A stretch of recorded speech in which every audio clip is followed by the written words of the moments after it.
coming at you ultra early, looking at the sun in 193 angstroms. We see some coronal holes associated with the poles. Those are pole holes. Those pole holes are kind of Earth-facing right now. There's also another more diffuse system rotating in on the east. And let's look at the colorized magnetogram.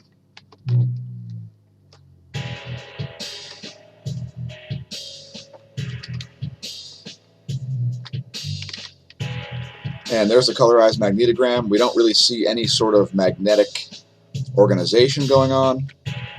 Very low levels of solar activity as the solar minimum continues. You see a little bit of organization up here, and that is cycle 25 activity. You can see the polarity is led by the green, which is the North Pole polarity. And there's the southern area. Not a lot going on the solar disk. X-ray flux is totally flatline. There you can see the X-ray flux. And here's the X-ray imager. We do see a little bit of activity down there very far south, but nothing resembling an X-ray flare. There's the last 2 days of X-ray activity. Not a lot happening. So let's look at some more data here, such as the real-time solar wind. Now we saw the phi angle just shifted massively along with the BT-BZ. The BZ, which is the charge angle of the magnetic field itself, this just recently switched from quite negative to quite positive, right as we did show prep. And you can see the phi angle came off of a 180-degree connection there. There actually was an earthquake in Western South America right as we did show prep, so we'll get to it in a minute. Again, the phi angle shifted. It's currently at 320 degrees or so. And the solar wind density, 2.51 protons per cubic centimeter. Solar wind speed, 308 kilometers a second. Solar minimum conditions. There's the ACE data corroborating what we just talked about. We do see a spike coming in just before 8 o'clock UT. We'll let the magnetosphere movie play through. That's 4 hours of data, courtesy University of Michigan. And welcome new viewers. Thanks, new subscribers. Here comes this spike. We see a sudden spike there. Not really shown in the solar wind, probably a magnetic effect. And let's just look at the density for once, as we see some odd plasma bridging looking stuff going on there. And here's 4 hours of the density. Should show us whether it's a density spike or just a magnetic spike. We did see a small spike in the density, but that was before we saw the uptick in the pressure. So we see right here, you're going to see this spike. It looks like a very fleeting density spike. And you can see the way it creates a high density zone right in the bow shock region, shown in dark blue. Next, we'll look at geospace ground magnetic perturbations. These are changes in the Earth's own field, probably induced by current flowing through the planet. Please leave a comment if you have an alternative theory.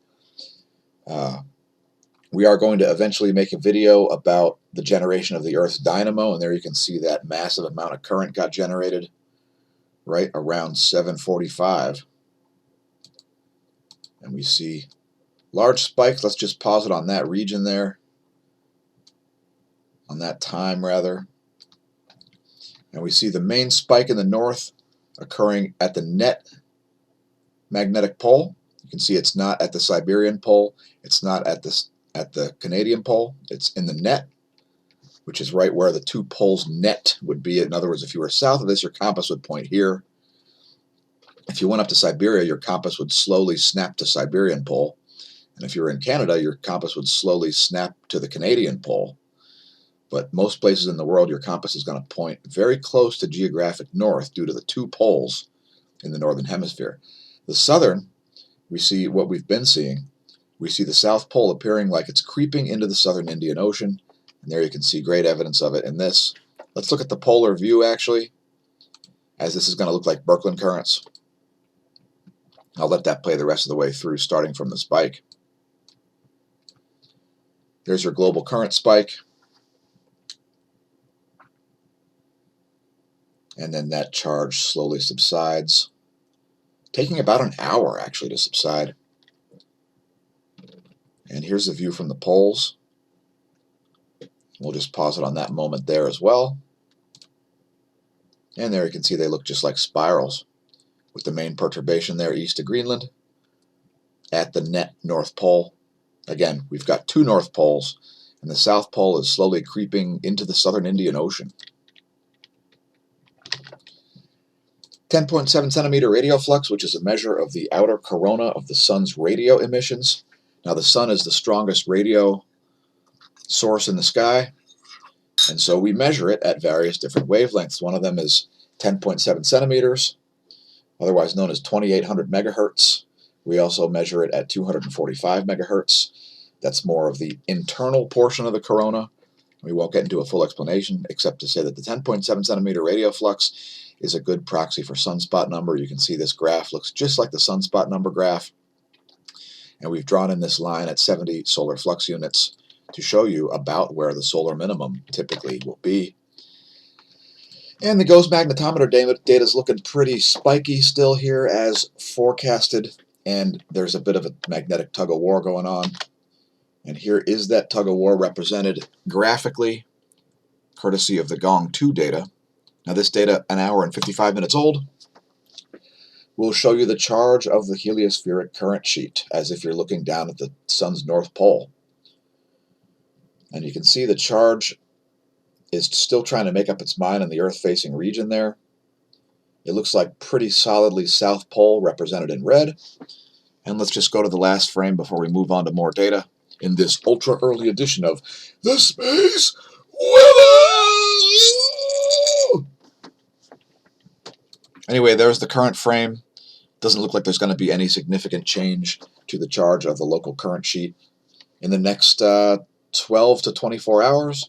Just keep in mind that can change suddenly. Sunspots just pop up with no warning. So KP index is solidly at 1 over the past 6 hours, coming down from its highs at 2. We're not going to cover cosmic rays today, but we did leave links to this cosmic ray site in the description, so you can monitor themselves if you like.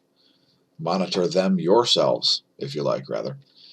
GOES electron flux is looking a little on the low side, and the relativistic electrons have recently really cratered. We're seeing the lowest levels we've seen here since back in June. So very low relativistic electrons out there as the solar minimum continues. There's a lot of different ways to measure solar activity, folks, and that's part of the reason why we have the channel. We want to see all the variables and how they interact at time of solar minimum and graphically represent them. Here's the ionosphere movie, looking at 6 hours of the ionosphere. And it's looking a little anomalous in the southern hemisphere there, remaining quite charged at nighttime. And the northern hemisphere is looking pretty normal. Let's look at the latest image here and move on.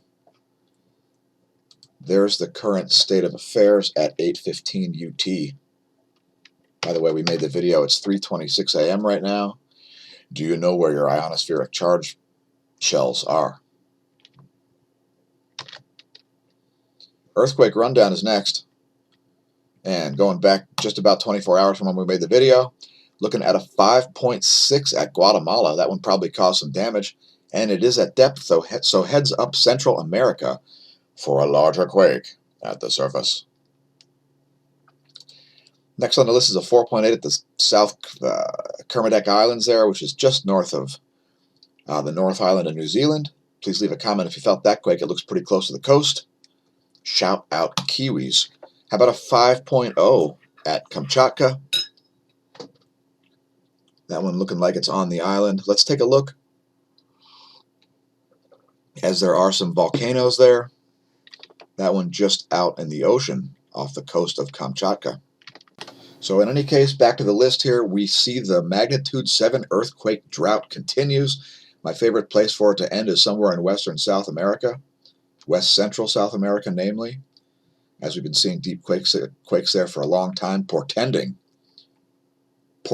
not pretending, portending of a larger quake at the surface. Here's one of the larger ones, could be the largest one of the past 24. This 5.6 at Tonga, another deep quake there, this one at 257 kilometers, heads up Oceania for a larger quake at the surface. That one would be around a 6.5 magnitude if it happened at the surface instead of at 257 kilometers. Here we see a 4.6 at Alaska, very far north in the central part of the state. Shout out Alaskan viewers. 4.7 at Indonesia is next. This one coming in at 1417 yesterday afternoon UT. Here's a 4.0 at Mexico, very far south Mexico. And here's a 4.6. That one's at depth at Indonesia. A bad time for tsunamis if they kick off there. Probably not generated from this relatively small quake, a 4.6 magnitude at 130.7 kilometers depth. Here's a 4.2 at Canada, right on the Pacific Plate boundary. 4.5 at China's next, this one coming in at 2246 UT. Here's a 4.8 at the South Sandwich Islands, right below my head. There you go. 4.8 at Iran, as they had some damage there recently. They've been seeing an uptick in Iranian earthquakes.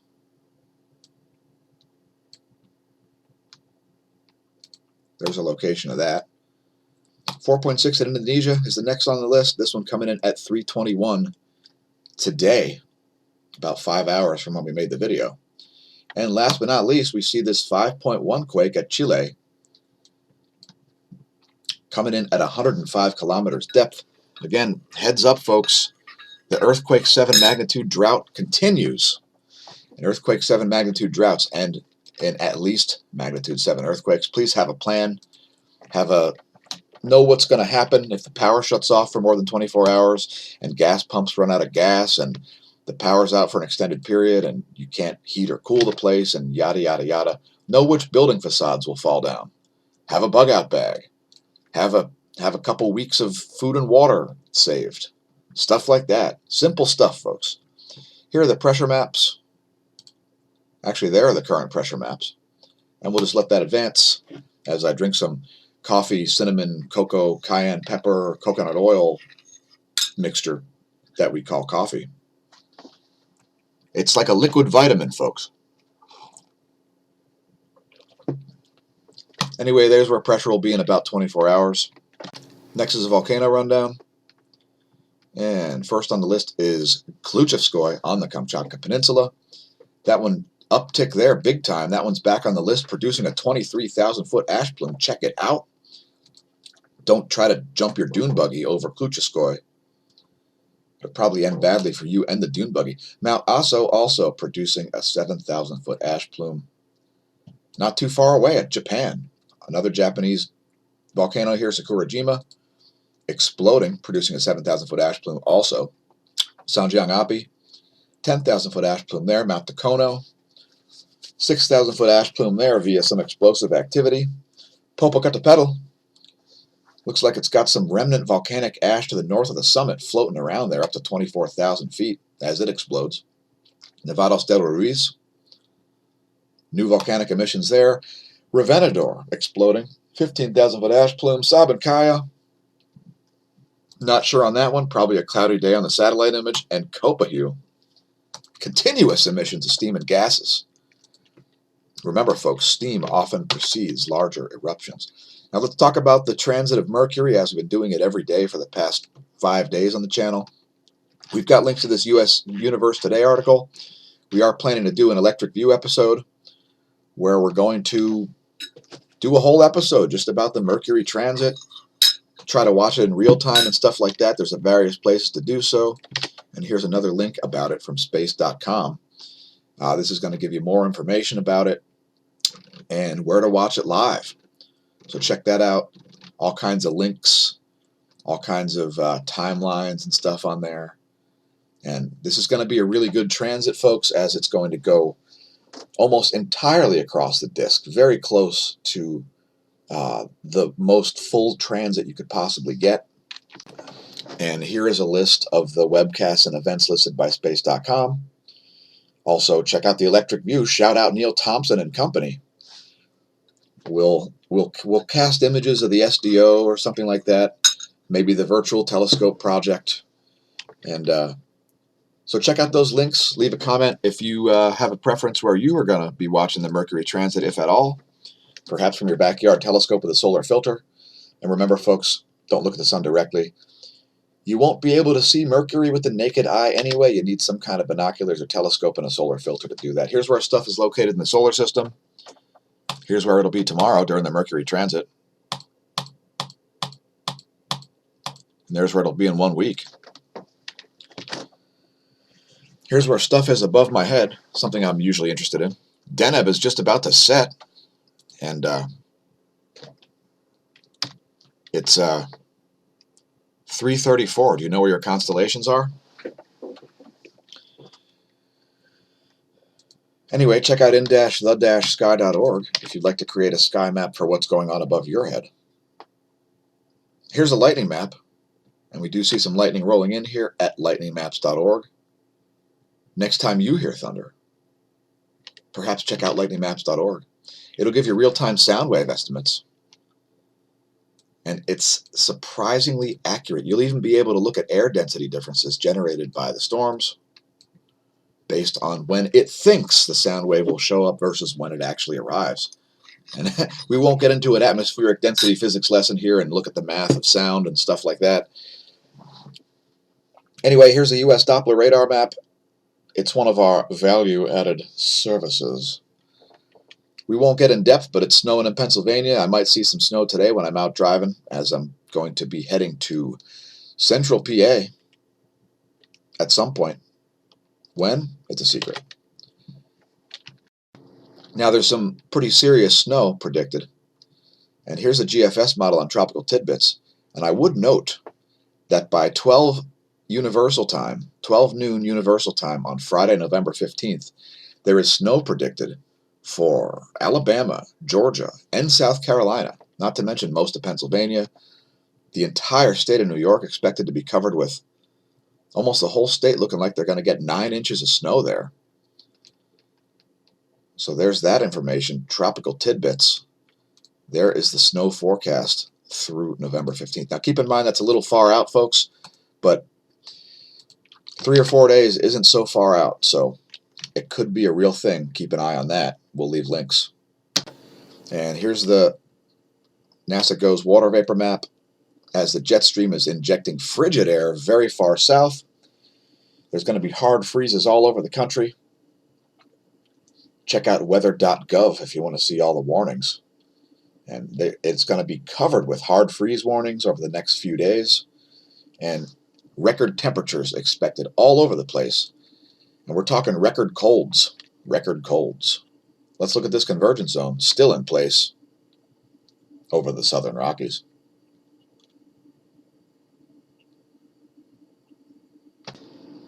And there's that zone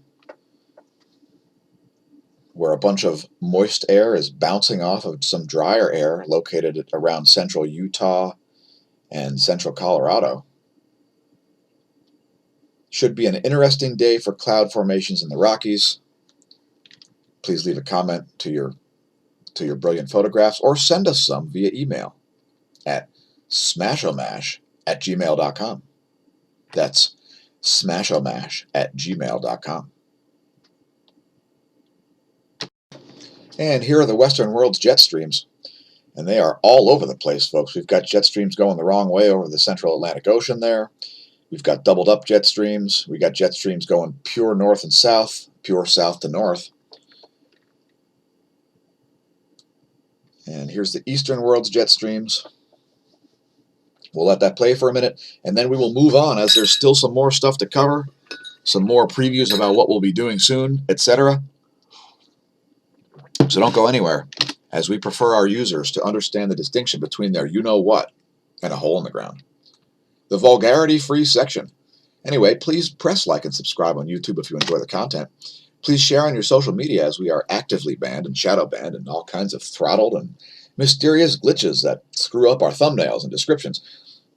Please support the channel via Patreon. The real associate producers of this channel.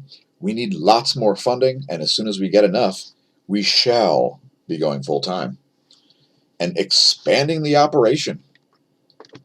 So click the links in the description and support the channel via Patreon. Become a gold member and get updates before anybody else, and understand the distinction between your and a hole in the ground.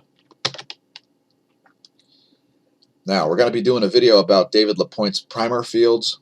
Some people say the primer fields, the primer cube. We've left links to David's Twitter page, where he allows you to download all of the information about the primer fields technology, so you could build your own homemade primer cube. And we're not going to explain what that is, because we want to tease you about our primer fields video. Do you follow us on social media? We are on Instagram. You can see some behind the scenes stuff where we do stuff like document snow that's already fallen in Pennsylvania near Mount Pocono and Wilkes-Barre, as we saw nearly a full coating.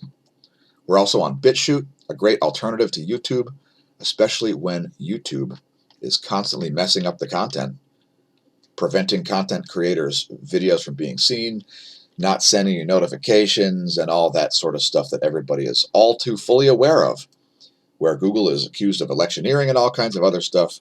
Google, the owner of YouTube, cannot break the internet, but the internet can break Google. And BitChute is one of the ways that it's being broken.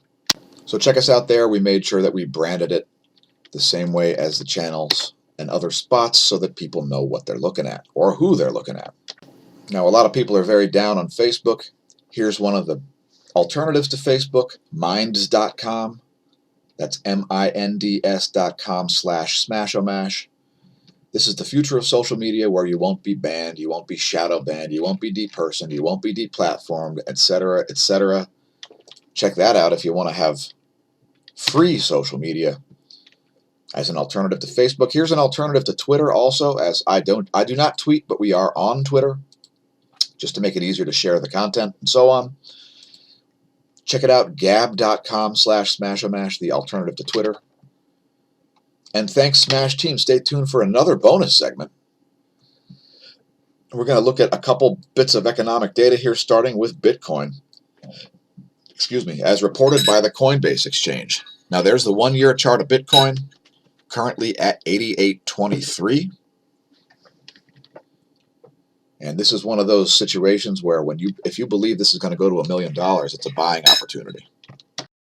Keep in mind, this is not official investment advice, folks, as I'm not currently licensed to give you any.